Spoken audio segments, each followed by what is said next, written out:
요나서 1장 1절에서 3절, 2장 1절에서 10절까지의 말씀입니다. 요나서 1장 1절에서 3절, 2장 1절에서 10절까지의 말씀을 한 절씩 교독하도록 하겠습니다. 여호와의 말씀이 아미떼의 아들 요나에게 임하니라. 이르시되 너는 일어나 저 큰 성읍 니느웨로 가서 그것을 향하여 외치라. 그 악독이 내 앞에 상달되었음이니라 하시니라. 그러나 요나가 여호와의 얼굴을 피하려고 일어나 다시스로 도망하려 하여 욥바로 내려갔더니 마침 다시스로 가는 배를 만난지라. 여호와의 얼굴을 피하여 그들과 함께 다시스로 가려고 뱃삭을 주고 배에 올랐더라. 2장 1절 말씀부터 다시 교독하도록 하겠습니다. 요나가 물고기 뱃속에서 그의 하나님 여호와께 기도하여 이르되 내가 받는 고난으로 말미암아 여호와께 불러 아뢰었더니 주께서 내게 대답하셨고 내가 수월의 뱃속에서 부르짖었더니 주께서 내 음성을 들으셨나이다. 주께서 나를 깊음 속 바다 가운데에 던지셨으므로 큰 물이 나를 둘렀고 주의 파도와 큰 물결이 다 내 위에 넘쳤나이다. 내가 말하기를 내가 주의 목전에서 쫓겨났을지라도 다시 주의 성전을 바라보겠다 하였나이다. 물이 나를 영혼까지 둘러싸오며 깊음이 나를 에워싸고 바다풀이 내 머리를 감쌌나이다. 내가 산의 뿌리까지 내려갔사오며 땅이 그 빗장으로 나를 오래도록 막았사오나 나의 하나님 여호와여 주께서 내 생명을 구덩이에서 건지셨나이다. 내 영혼이 내 속에서 피곤할 때에 내가 여호와를 생각하였더니 내 기도가 주께 이르렀사오며 주의 성전에 미쳤나이다.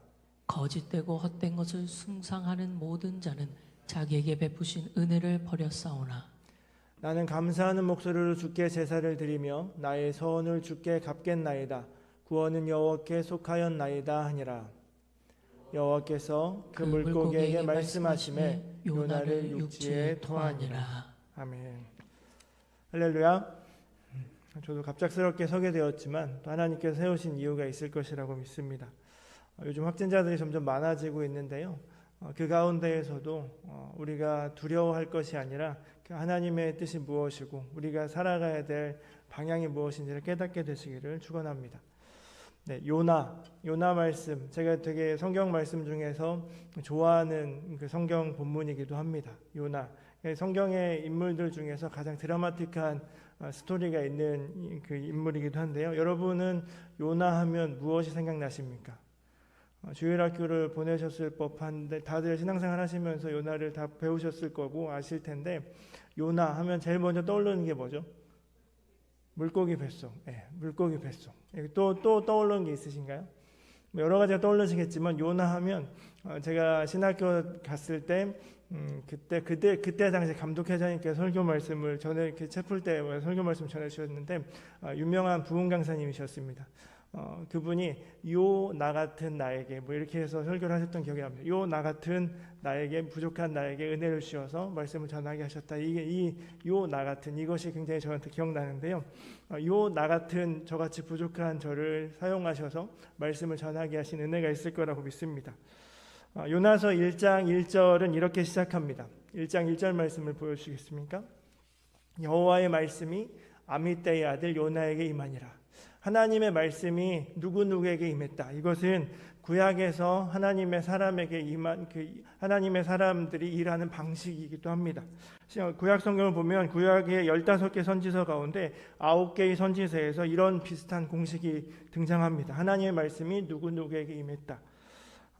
하나님께서 누군가를 선택하셔서 그에게 말씀을 주셨고 또 그 말씀을 통해서 이루어 가시는 것이 하나님의 일하신 방식입니다. 오늘 우리에게도 하나님의 말씀은 임하시고 또 그 말씀을 우리를 이끌어 가심을 믿습니다. 하나님의 말씀이 박씨의 아들 박병옥에게 임하셔서 이끌어 가실 것을 믿으시고 또 여러분 모두에게 하나님의 말씀이 여러분에게 임하셔서 그 말씀이 이루어 가실 것을 믿습니다. 그래서 우리는 믿음의 성도들은 그 말씀을 붙들고 그 말씀의 방향대로 그 말씀에 반응하는 것이 하나님의 사람으로서 의무이고 특권입니다. 하나님께서는 오늘도 우리에게 말씀하실 것이고 또 내일도 말씀하실 것이고 모레도 말씀하실 것입니다. 어제도 말씀하셨고 그제도 말씀하셨습니다. 영원토록 계속해서 이 땅을 가는 끝날까지 하나님께서는 계속해서 말씀하실 것입니다. 그 말씀을 붙들고 살아가는 것이 우리들의 삶의 목적이고 방향이 될 것입니다. 이 시간 하나님의 말씀 우리에게 임하셔서 깨닫게 되고 보게 되기를 소망합니다. 자, 그렇다면 그 하나님 요나에게 임했던 하나님의 말씀이 무엇이었나 2절 말씀을 살펴보겠습니다. 너는 같이 한번 읽어볼까요? 너는 일어나 저 큰 성읍 니느웨로 가서 그것을 향하여 외치라. 그 악독이 내 앞에 상달되었음이니라 하시니라. 요나에게 임했던 2절 말씀, 여기서 동사들을 살펴본다면 첫 번째 사용된 단어가 일어나입니다. 너는 일어나라. 일어났다라는 말은 지금 상태가 무언가 앉아있다라는 뜻이기도 합니다. 지금 전제로 살펴보면 앉아있기 때문에 거기서 앉아있지 말고 일어나 이렇게 말씀하고 계시는 겁니다. 일어나다라는 단어를 히브리어로 쿰이라는 단어를 쓰는데요. 이제 히브리어 단어 3가지를 살펴볼 텐데 일어나, 가서, 외치라. 이것이 요나에게 주셨던 하나님의 말씀의 공식입니다. 자, 벤치워머라는 말씀을 들어보셨습니까? 벤치워머. 제 발음이 좀 별로 좋지는 않은데요. 벤치는 의자를 말하는 것이고 워머는 따뜻하게 하다. 의자를 데피는 사람 이런 뜻입니다.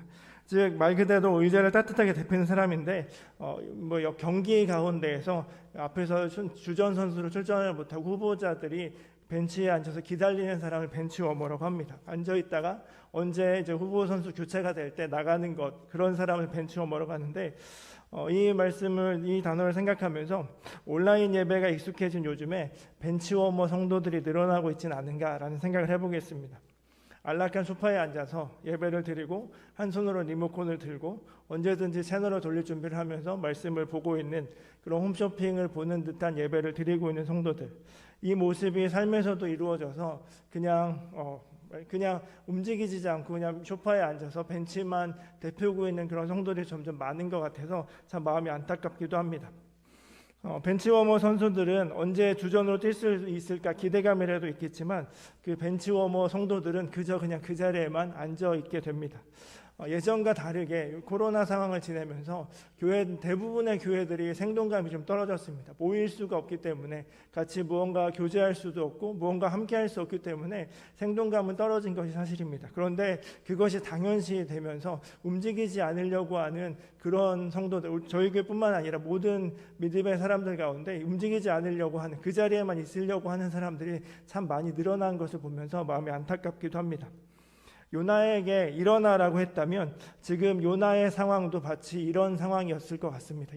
하나님의 아미떼의 아들이었는데 그에게 일어나라. 하나님께서 말씀하셨던 그 이유는 지금 그가 움직이지 않고 그 자리에 앉아 있었기 때문이라는 것입니다. 해야 할 것을 하지 않고 서야 할 곳에 서 있지 못한 그 요나에게 하나님께서는 일어나라고 말씀하시는 것입니다. 마찬가지로 우리가 지금 제대로 서 있지 못하다면, 하나님의 자리에, 하나님의 사명의 자리에 제대로 서 있지 못한다면 이 요나에게 하셨던 말씀처럼 일어나라 이렇게 말씀하고 있다라고 생각해 볼 수 있습니다. 자, 그러면 일어나서 무엇을 요청하셨습니까? 2절 말씀 다시 한번 보면 너는 일어나서 저 큰 성읍 니느웨로 가라 라고 말씀하십니다. 이 가라라는 단어는 렉이라는 히브리어 단어를 씁니다. 렉, 굉장히 중요한 말씀이기도 합니다. 일어났다면 그냥 일어난 것으로 끝나는 것이 아니라 가는 것입니다. 그것이 바로 그 요나에게 임했던 말씀입니다. 니느웨라는 목적지로 가는 것이 요나에게 주어진 명령이었습니다. 마찬가지로 말씀을 받은 사람이라면, 하나님의 뜻으로 하나님의 말씀을 받은 사람이라면 일어서서 어딘가를 가야 합니다. 그곳이 어디이겠습니까? 우리의 가정이 될 수도 있고, 우리의 직장이 될 수도 있고, 학생들이라면 학교가 될 수도 있고, 또 내가 있는 그곳으로 하나님께서 가게 하신다는 것입니다. 하나님께서는 이렇게 세워서 가게 하십니다.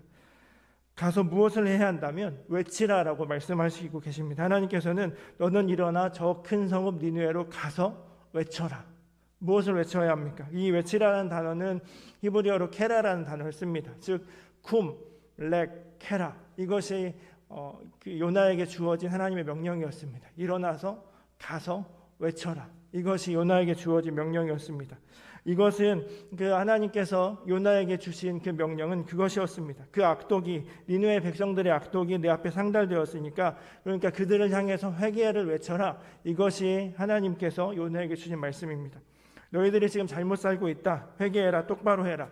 이것은 니느웨 백성들이 듣기에는 거북한 소리이기도 하였습니다. 요나의 입장에서 적국의 수도인 니느웨에 가서 그 복음을 전달하는 것, 회개의 복음을 전달하는 것은 굉장히 하기 싫은 그런 것일 수도 있을 것입니다. 마찬가지로 우리가 이 세상을 살아가면서 하나님의 백성으로 가정에 가서, 하나님의 백성으로 내가 있는 친구들에게 가서, 하나님의 백성으로 나의 학교에 가서, 하나님의 백성으로 내가 있는 그곳에 가서 산다라는 것, 또 그곳에서 하나님의 말씀을 전한다라는 것은 굉장히 부딪힘이 있을 수 있습니다. 하지만 하나님께서는 요나에게 말씀하신 것처럼 거기 있지 말고 일어나 가서 외쳐라. 가서 제대로 하나님의 사람으로 살아라. 이렇게 말씀하고 계시는 것을 볼 수 있습니다. 자, 하나님의 명령을 받은 요나. 그 요나가 어떻게 하였습니까? 3절 말씀을 같이 읽어볼까요? 3절입니다. 시작. 그러나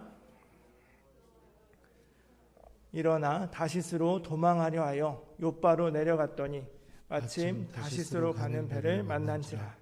여호와의 얼굴을 피하여 그들과 함께 다시스로 가려고 백삭을 주고 배에 올랐더라. 네, 하나님의 말씀은 일어나서 가서 외쳐라. 그곳의 목적지는 니느웨였습니다. 하지만 잘 알다시피 요나는 그곳으로 가지 않았습니다. 일어났긴 일어났습니다. 하지만 그 일어난 이유가 니느웨 목적지, 하나님께서 명령하신 니느웨로 가는 것이 아니었고 도망가기 위해서 사명지가 아니라 니느웨가 아닌 다시스로 향하는 배에 올라갔습니다.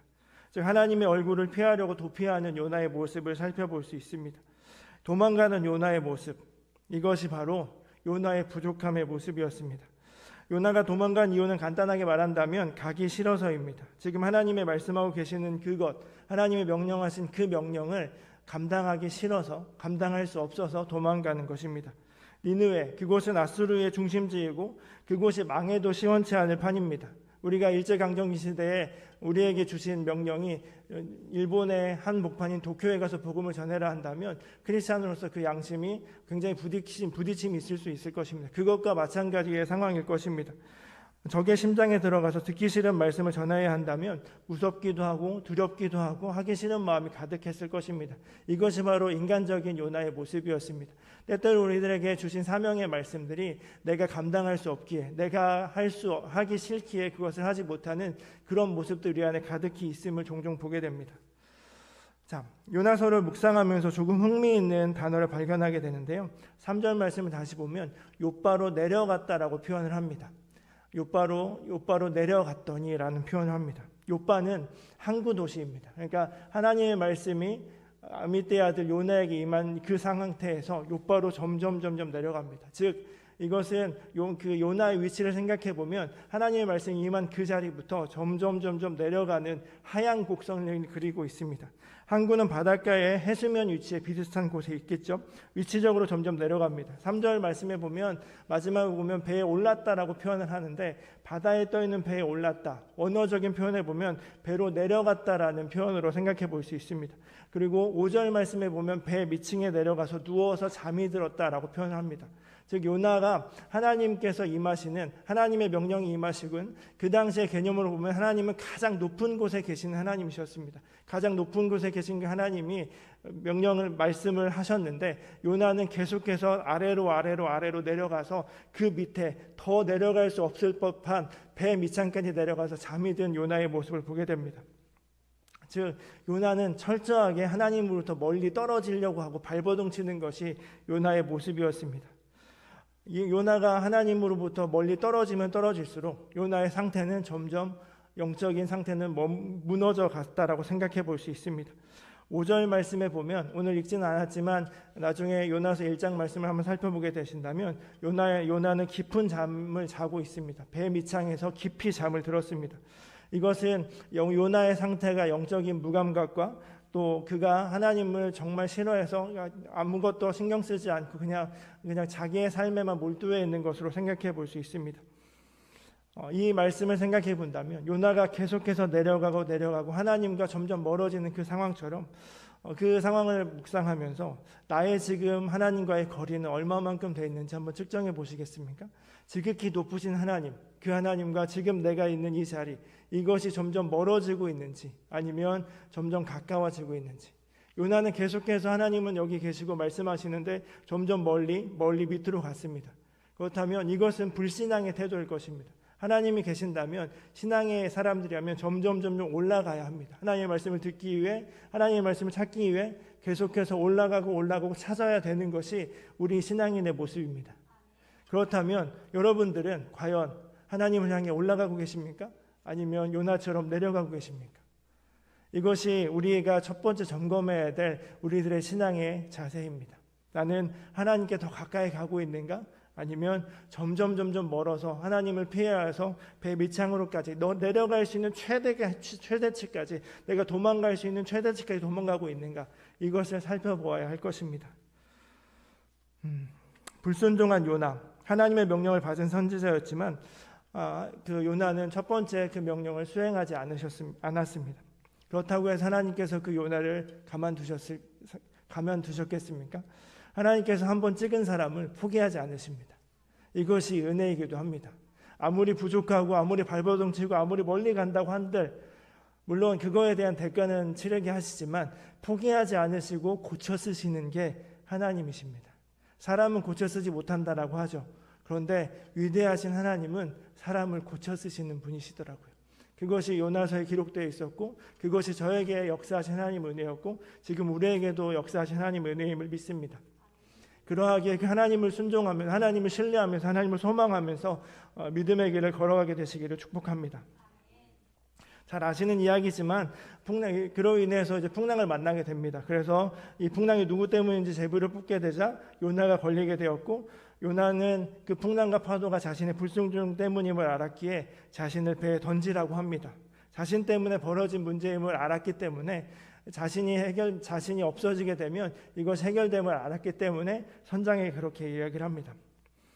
풍랑 앞에 선 요나, 바다에 빠지기를 자청하는 요나. 그런데 좀 희한한 것은 1장을 넘어가다 보면 절대로 요나가 하나님을 부르지 않는다는 사실입니다. 배 밑창에서 잠이 들었고 풍랑이 들어서 배가 침몰하게 되어서 제비를 뽑게 되었고 그 제비의 원인이 자기임에도 알면도 불구하고 요나는 자기를 바다에 던져달라고 합니다. 그러니까 죽고 싶다라는 그런 심정이 있음에도 불구하고 전혀 하나님을 찾지 않는 요나의 모습을 보게 됩니다. 자신의 생을 포기할 정도로 겁을 먹고 있었지만 죽을 것 같은 상황이었지만 하나님을 찾지 않는 요나. 이것이 인간의 연약함이지만 완악한 모습이기도 합니다. 15절에 요나를 들어서 바다에 던졌습니다. 이것은 그 1장만으로 보면 끝난 것처럼 보입니다. 하지만 하나님께서는 잘 아시다시피 기적적으로 큰 물고기를 예비하셔서 요나를 삼키게 하십니다.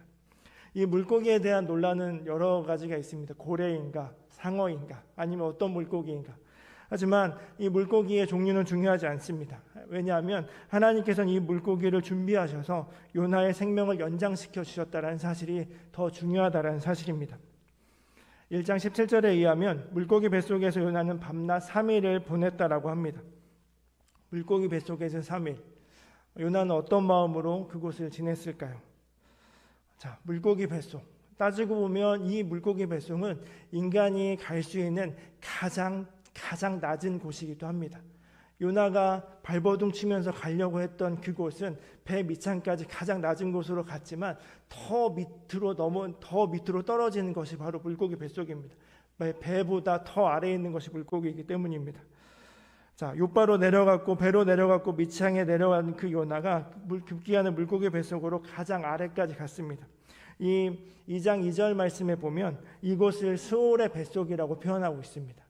스올의 뱃속. 스올이라고 한다면 음부이고 가장 낮은 곳이고 죽은 사람이 가는 곳입니다. 즉 하늘 높이 계신 하나님과 정반대되는 것이 바로 스올이라고 생각해 볼 수 있습니다.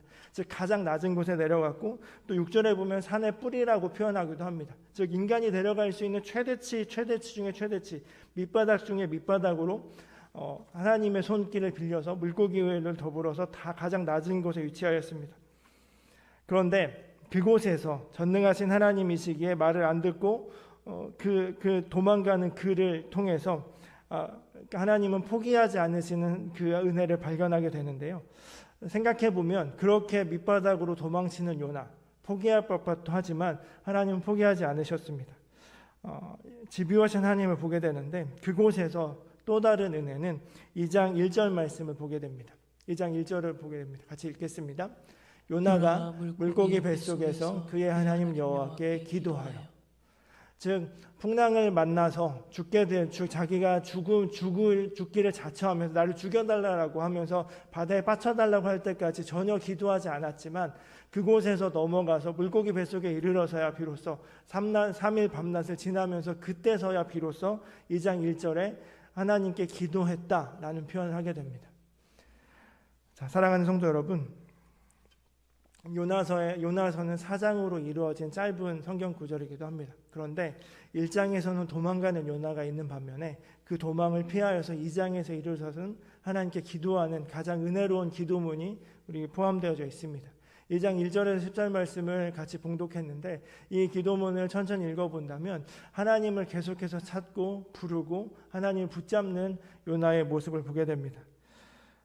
하나님 이렇게 부를 수 있는 이유가 무엇이었을까 생각해 보면 하나님의 큰 그림이 있으셨다라는 것을 생각해 보게 됩니다. 하나님께서는 말을 안 듣는 사람을 끝까지 섣불리 도와주시지 않는 것 같습니다. 요나가 그곳에서 만약에 배 밑창에 내려가서 그곳에 하나님을 불렀다면 들으셨겠지만 요나는 자신의 힘이 남아있었기 때문에 그저 하나님을 부르지 않고 나를 죽여달라고 할 때까지 그냥 버팅기였습니다. 그런데 힘이 다 빠지고 완전히 항복이 되어서 그러기가 되었을 때 넌 더 이상 내려갈 수 있는 그곳이 없는 그 상황에서의 비로소 하나님을 찾게 되었고 그곳에서 하나님은 요나를 만나 주셨던 것을 생각해 보게 됩니다. 더 내려갈 수도 없는 밑바닥에서 요나는 가장 큰 은혜의 시간을 보내게 되었습니다. 오늘 제가 제목을 무엇으로 할까 하다가 아까 본 것처럼 가장 낮은 곳에서 가장 높은 곳으로 이렇게 표현을 해보았습니다. 성육신하신 하나님은 가장 높은 곳에서 높은 보좌를 버리시고 낮은 곳에 오셨습니다. 그것이 하나님의 성육신하신 사건입니다. 하지만 오늘 요나서를 통해서 보면 가장 낮은 곳에서 가장 떨어질 수 있는 그 나락에서 밑바닥에서 가장 높은 곳에 계신 하나님을 붙잡을 수 있는 것, 이것이 인간이 할 수 있는 누릴 수 있는 최대한의 은혜임을 깨닫게 됩니다. 요나가 처한 상황은 지극히 낮은 곳에 위치해 있지만 그곳에서 비로소 가장 높은 곳에 계신 하나님을 바라보게 되었다라는 사실입니다. 1장까지 요나는 하나님을 피해서 멀어져가는 요나였지만 2장에서부터 나타난 요나는 하나님을 향해서 달려가는 요나였습니다. 요나는 멀어져 가다가 다시 방향을 돌이켜서 회개하게 되었고 하나님께 나아가게 되었습니다. 자, 사랑하는 우리 믿음의 성도 여러분, 우리의 인생의 자리가 어디이십니까? 어떤 사람들은 지금 이 상황이 하나님의 말씀을 받는 그 자리일 수도 있고 도망가는 다시스로 가는 욥바의 항구에 있는 사람도 있을 것이고 배 밑창에 계신 분도 있을 것이고 더 넘어져서 떨어질수록 물고기 뱃속에 있는 나락에 떨어져 계신 분도 있을 것입니다. 그 위치들은 다 다를 수 있지만 그곳에서 내가 힘이 없사오니 내가 할 수 있는 것이 없사오니 2장 1절의 말씀처럼 하나님 여호와를 붙잡고 기도하기만 한다면 하나님께서는 그를 만나 주신다는 사실입니다. 그러하기 우리가 붙잡아야 하는 것은 우리의 상황을 한탄하고 한심하고 고통이라고 이렇게 알고됨을 놓는 것이 아니라 그 상황에서 하나님을 찾고 부르짖는 것, 이것이 믿음의 성도들이 해야 될 가장 귀중한 방법이라는 것을 다시 한번 깨닫게 됩니다. 2장 1절 말씀, 이것을 보면 영어 성경으로 보면 then이라고 시작을 합니다. 즉 그때에 요나가 기도했다라고 번역할 수 있습니다. 하나님께서 큰 물고기로 요나를 삼키신 그때에 요나는 하나님께 기도하기 시작했습니다. 사람들은 정말 기도가 필요할 그때 기도하지 않습니다. 내 힘이 살아있을 때는 하나님을 찾지 못하는 것 같습니다. 그런데 내 힘으로 정말 되지 않는다라는 것을 절망하기 시작할 때 그때가 비로소 하나님의 때임을 보게 됩니다. 여러분들은 어떠십니까? 생각해보면 요나가 조금만 더 일찍 깨달았다면 이렇게 큰 어드벤처한 굉장히 모험적인 이야기는 나타나지 않았겠죠. 하지만 요나에게는 그 고통이 그 물고기 뱃속에서 추악한 막 냄새나고 어둡고 험큼한 그런 고통은 찾아오지 않았을지도 모릅니다. 요나는 비로소 물고기 뱃속에서 기도하기 시작하는데 그 요나가 드린 기도의 내용을 잠시 살펴보겠습니다. 2절 말씀, 2장 2절 말씀을 같이 읽겠습니다. 이르되 내가 받는 고난으로 말미암아 여호와께 불러 아뢰었더니 주께서 내게 대답하셨고 내가 수월의 뱃속에서 부르짖었더니 주께서 내 음성을 들으셨나이다. 아멘. 내가 받는 고난으로 말미암아 주의 여호와께 불러 아뢰었더니 주께서 내게 대답하셨고 내가 스올의 뱃속에서 부르짖었더니 주께서 내 음성을 들으셨다. 이 부르짖었다라는 단어를 영어 성경으로 찾아보면 my cry라고 쓰여져 있습니다. 원어적인 의미로 보면 그냥 울부짖음이 아니라 처절하게 울부짖고 처절하게 목이 터져라 핏대가 터지고 터질 정도로 울부짖는 것을 이야기합니다. 요나가 처한 그 상황, 요나가 할 수 있는 것이 무엇이었을까요? 물고기 뱃속, 피노키오 동화를 생각해보면 피노키오 동화에서 나오는 그림 동화를 생각해보면 그 물고기 뱃속이 굉장히 넓은 걸로 그려집니다. 하지만 생각해보면 사람이 들어가서 넓을 만한 그런 고기가 있을까 생각해봅니다. 그렇다면 그곳은 정말 물고기 뱃속이라고 하는 상황은 물고기가 들어와서 소화에게 오면서 막 그 부패하고 썩고 또 빛이 들어오지 않는 캄캄하고 뭐 정말 움직일 수 없을 정도의 그런 공간이었을 것입니다. 그런데 그곳에서 할 수 있는 것이 없기에 그때서야 비로소 하나님을 부르짖는데 그러하기에 할 수 있는 것이 없기에 모든 전임을 찾아서 모든 액을 다 끄집어내서 하나님께 부르짖는 것, 이것이 요나가 할 수 있는 전부였다는 사실입니다. 생각해보면 우리가 가장 뜨겁게 하나님을 부르짖었던 때가 언제인지를 한번 돌아보십시오. 내가 기도를 정말 하나님께 간절하게 부르짖었던 그 지점이 언제이셨습니까?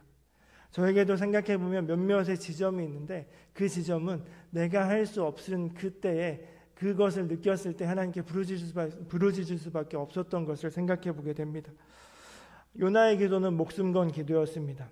다시 말한다면 우리의 기도가 내가 할 수 없는 그 순간에 모든 진액을 짜내서 하나님을 크게 부르짖고 붙잡는 그 기도가 하나님께 응답된다는 사실입니다. 그 요나는 그렇게 모든 진액을 짜내며 기도하면서 주님을 바라보았습니다. 4절 말씀을 같이 보겠습니다. 내가 말하기를 내가 주의 목전에서 쫓겨났을지라도 다시 주의 성전을 바라보겠나 하였나이다.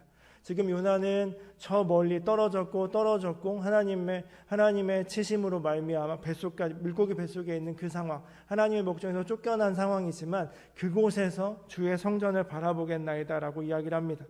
주님을 찾을 수 없는 그런 상황이었지만 그곳에서 하나님을 찾았고 환상 속에서 하나님의 성전을 바라보면서 그렇게 살 것을 고백합니다. 요나가 처한 이 상황은 우연이 아닐 것입니다. 요나가 처음에 하나님을 배반하고 불순종하였고 또 그것을 향해서 넘어가는 그 상황 가운데 하나님께서는 요나를 계속해서 공급해 주셨고 기회를 주시는 하나님의 크신 그림 가운데 있는 상황이었습니다. 주님으로 말미암는 고난이고 자신을 사랑하심으로 하나님의 사랑의 채찍임을 요나는 깨닫게 되었고 그러하기에 자신을 흔들어 깨우시는 그 하나님을 찾게 되었고 그로써 말미암아 물고기 뱃속에 있지만 주의 성전을 바라본다라는 고백하면서 하나님을 바라보기 시작한 것입니다. 7절 말씀을 같이 한번 보겠습니다. 7절입니다. 내 영혼이 내 속에서 피곤할 때에 내가 여호와를 생각하였더니 내 기도가 주께 이르러 싸우며 주의 성전에 미쳤나이다. 내 속에서 피곤할 때, 이것은 가장 그로기의 상태를 말하는 것일 겁니다. 그 상황에서 내가 여호와를 생각하였다. 이제부터는 하나님을 생각할 것이고 하나님을 바라보겠다. 그것이 주의 성전에 미쳤다. 더 나아가 주님을 깊이 생각하고 그렇게 살기를 결단하는 것, 이것이 요나의 모습이었습니다. 요나의 삶의 초점을 이제 자신이 원하는 삶에서 방향을 바꾸어서 하나님께 맞추기 시작한 것입니다. 이 장을 마무리하면서 요나는 9절에서 이렇게 고백합니다. 9절입니다. 나는 감사하는 목소리로 주께 제사를 드리며 나의 서원을 주께 갚겠나이다. 구원은 여호와께 속하였나이다 하니라. 그 모든 과정을 다 지나면서 이제 완전히 탈바꿈하면서 하나님께 감사를 올려드립니다. 처음에는 하나님의 명령에 받아들일 수 없어서 도망가고 자기가 죽여달라고 그렇게 간청을 하였고 물고기 뱃속에서 하나님을 바라보았지만 점점 하나님께 가까이 가서 이제는 하나님께 감사하면서 나의 구원은 여호와께 속해져 있습니다. 나의 서원을 주께 갚겠나이다. 이제 나는 하나님의 뜻대로 살겠나이다. 그렇게 탈바꿈되는 것이 바로 물고기 뱃속이었습니다. 어떤 신학자는 이 물고기 뱃속을 물고기 신학교라고 표현하기도 하였습니다. 그곳에서 요나는 다져지고 하나님을 붙들었고 진액을 쏟아내는 그 기도를 통해서 영원히 하나님의 서원을 갚는 자로 살기를 결단하게 됩니다. 그때 더 놀라운 일은 그 기도를 마치자마자 10절에서는 이렇게 고백하고 있습니다. 여호와께서 그 물고기에게 말씀하시매 요나를 육지에 토하니라. 그 물고기 뱃속에서 정말 냄새나고 어두컴컴하고 할 수 없는 그 상황에서 진액을 다 쏟아내서 기도하면서 이제 내가 주께서 나에게 말씀하셨던 거, 내가 주님께 약속했던 거, 나의 서원을 주께 갚겠나이다 기도하는 그 기도가 마치자마자 하나님께서는 물고기에게 명령하셔서 물고기 뱃속에서 육지에 토해내게 하셔서 요나에게 광명을 주시고 또 다른 시간을 또 다른 기회를 주시는 것이 바로 하나님이셨다는 사실입니다. 사랑하는 우리 성도 여러분, 물론 3장 4장에 가면 또다시 요나의 연약한 부분들이 존재하기도 합니다. 하지만 하나님께서는 이 요나를 포기하지 않으시고 계속해서 그 길을 가게 하셨습니다. 요나를 통해서 깨닫게 되는 것은 첫 번째는 하나님의 말씀이 임하여서 사명을 주신다라는 사실입니다. 사랑하는 성도 여러분, 우리에게 주신 하나님의 사명이 무엇입니까? 내가 하나님을 만났던 그 경험들이 있으시지 않습니까? 내가 정말 뜨거움을 가지고 하나님을 만난 그 감격 때문에 하나님께 헌신하면서 나 하나님 저 이렇게 살겠습니다. 이렇게 살기를 결단합니다 했던 그 서원의 약속들이 있지 않으십니까? 하나님께서 말씀하셔서 내가 얘야 이 일을 감당해 주지 않겠니? 그것에 감격해서 주님 제가 그렇게 살겠습니다 했던 그 감격이 있으시지 않습니까? 그런데 그 감격이 점점 희미해지면서 점점 멀어지는 우리들의 모습입니다. 바라기는 하나님의 말씀을 받아들였던 아미떼의 아들 요나에게 하나님의 말씀이 임했던 것처럼 나에게 임했던 그 하나님의 말씀을 다시 한번 기억하면서 그 사명의 자리를 찾아내는 것, 이것이 우리가 점검해야 할 첫 번째입니다. 또한 두 번째는 지금 이 상황이 끝이 아니라는 사실입니다. 하나님께서는 요나에게 계속해서 집요하게 포기하지 않으시고 계속해서 길을 만들어 주셨습니다. 내가 지금 처해 있는 이 상황, 이것은 때로는 답답하고 어둡고 캄캄하고 아무것도 보이지 않는 그 상황이라고 할지라도 그곳에서 하나님께서는 또 다른 기회를 내신다는 사실입니다. 끝날 것 같은, 바다에 빠지면 끝날 것 같은 고통이었지만 하나님께서는 거기서 끝나지 않으시고 물고기를 보내셔서 요나를 삼키시게 하신 것처럼 하나님께서는 그 지점에 끝나게 하지 않으시고 계속해서 기회를 주신다는 사실입니다. 그러면 하나님께서 그 기회를 주신 이유가 무엇이겠습니까? 그 상황에서 하나님을 바라보게 하시는 것이 하나님의 목적이라는 사실입니다. 우리의 모든 처한 상황과 형편이 내가 이해할 수 없고 나에게는 고통이고 답답하고 정말 할 수 없는 아무것도 없을지라도 그 상황에 처하게 하신 하나님의 목적과 뜻은 그 상황에서 하나님을 바라보라는 사실입니다. 요나가 했던 것은 그 속에서 자신의 진액을 쫓아내면서 정말 죽을 힘을 다해서 기도하였고 자기의 부르심을 다시 한번 재확인하였고 그제서야 하나님께 이제 구원이 하나님께 있음을 손을 탈탈 털면서 항복을 하였고 하나님께 원래의 그 서원을 갚겠다라고 약속한 그 시점에 하나님께서는 정말 환한 광명의 길을 요나에게 펼쳐 주셨던 것을 기억합니다. 사랑하는 우리 성도 여러분, 지금의 상황 한탄과 원망으로 끝내지 마십시오. 그곳이 낮은 곳입니다. 낮은 곳이라면 가장 낮은, 내가 처한 그 환경이 다른 사람에 비교한 것이 아니라 내가 지금 처한 그곳이 가장 낮은 곳이라고 한다면 그곳에서 할 수 있는 건 눈을 들어 하나님을 바라보는 것입니다. 가장 낮은 곳에서 눈을 들어 하나님을 바라봤을 때 하나님께서 요나에게 기회를 주셨던 것처럼 지금 내가 처해 있는 그곳에서 눈을 들어 하나님을 바라볼 때 하나님께서는 또 다른 하나님의 역사를 우리를 통해서 이루어 가실 거라고 믿습니다.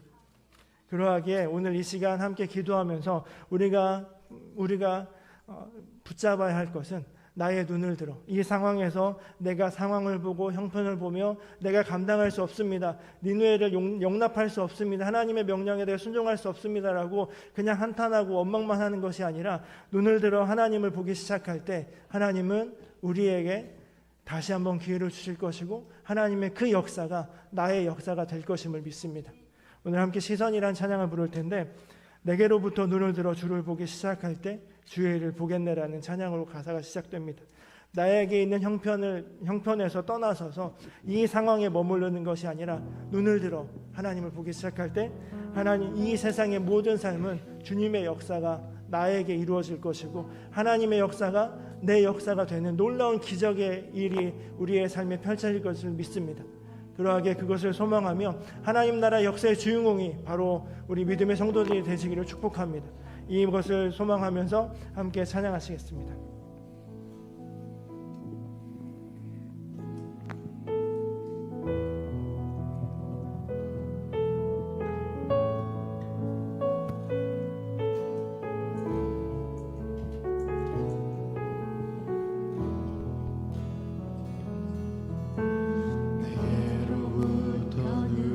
들어 주를 보기 시작할 때 주의 일을 보겠네. 내 작은 마음 돌이키사 하늘에 꾸게 하되 주님을 볼 때 모든 시선을 주님께 드리고 살아계신 하나님을 느낄 때 내 삶은 주의 역사가 되고 하나님이 일하기 시작하네.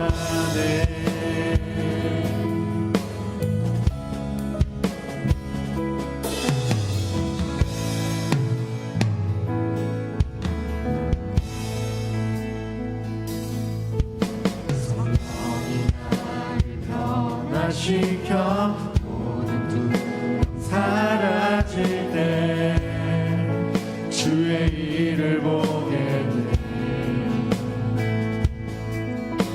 황폐한 땅 한가운데서 주님만 알게 되리. 주님을 볼 때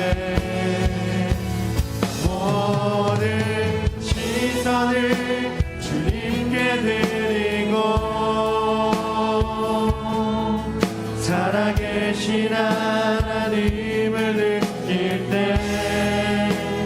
내 삶은 주의 나라가 되고 하나님이 일하기 시작하네. 모든 시선을 주님께 드리고 살아계신 하나님을 느낄 때 내 삶은 주의 역사가 되고 하나님이 일하기 시작하네. 모든 시선을 주님께 드리고 모든 시선을 주님께 드리고 살아계신 하나님을 느낄 때 세상은 주의 나라가 되고 하나님이 일하기 시작하네. 전능하신 하나님은 우리가 필요 없으십니다. 하지만 하나님은 우리를 필요하십니다. 하나님은 나와 상관없이 하나님의 일을 이루어 가시는 분이시지만 하나님은 홀로 하지 않으시고 계속해서 우리에게 함께 하시길 요청하십니다. 요나를 부르셨고 이 박목사를 부르셨고 권사님을 부르셨고 집사님을 부르셨습니다. 함께 하기를 원하시기 때문입니다. 하지만 우리가 지금 어느 자리에 서 있습니까? 요나처럼 도망가고 있습니까? 아니면 요나의 그 고난의 때를 넘어서 하나님께 나아가는 것처럼 방향을 돌이켜서 하나님께 가까이 가고 있습니까? 하나님, 이 시간 내 삶에 주의 역사가 일어나게 되기를 소망합니다. 나를 만났던 그 뜨거움의 감격을 다시 한번 경험하게 하시고 하나님의 역사가 나를 통해서 일어나게 되기를 소망합니다. 하나님의 구원의 역사가 우리를 통해서 일어나게 되기를 소망합니다. 나에게 주셨던 그 사명의 자를 다시 한번 기억하게 하시고 다시 한번 하나님께 나아가게 하시고 하나님께 더 가까이 가는 자가 되게 하여 주시옵소서. 이 시간 주여 한번 부르시고 함께 기도로 나아가겠습니다. 주여!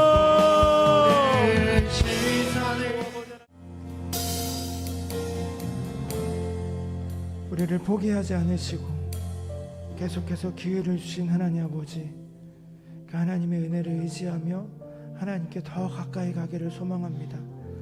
나의 상황과 나의 형편이 정말 밑바닥이라 보이지 않는 캄캄함에 있을지라도 눈을 들어 하나님을 바라보는 은혜를 허락하여 주시옵소서. 요나는 불순종하여 도망가고 멀리 갔지만 결국은 가장 멀리 간 그곳에서 하나님을 바라볼 수밖에 없었던 것을 고백합니다.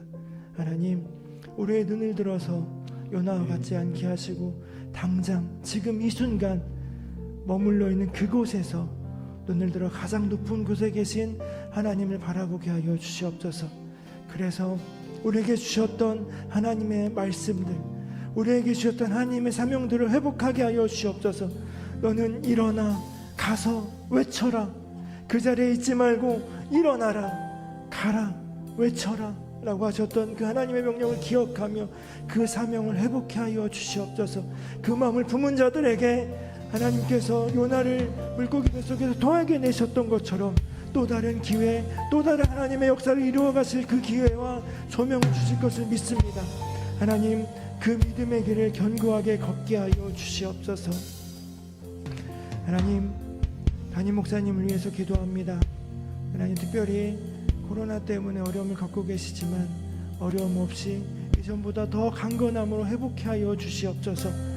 여러 가지 기저질환이 있기에 염려도 되지만 그 모든 염려를 주님께 맡깁니다.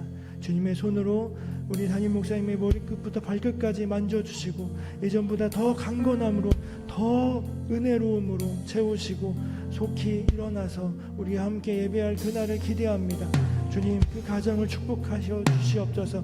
우리 성도들 가운데 코로나 때문에 어려움을 겪고 있는 자들이 있다면 위로하시고 회복케 하여 주시고 일어서게 하여 주시옵소서.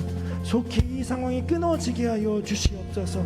하나님, 세계 열방 가운데 퍼져 있는 선교사님들, 사역들 가운데 함께 하여 주시고 그들을 통하여 이 땅에 고통받고 어려움이 있는 자들의 하나님의 사랑과 평화와 하나님의 손길이 전해지게 하여 주시옵소서.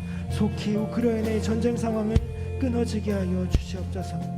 주님, 이제 주님 앞에 아뢰며 간구하며 기도하며 나아갈 것입니다. 하나님, 기도할 때에 무엇을 구해야 될지 알려주시옵소서. 하늘 문을 여시고 주의 신령한 곳으로 가득히 채워주시옵소서. 아버지 하나님, 이 시간 함께 기도할 때에 하늘의 능력을 맛보게 하여 주시옵소서. 우리 주님 예수님의 이름으로 기도합니다. 아멘. 이 시간 함께 자유롭게 기도하겠습니다.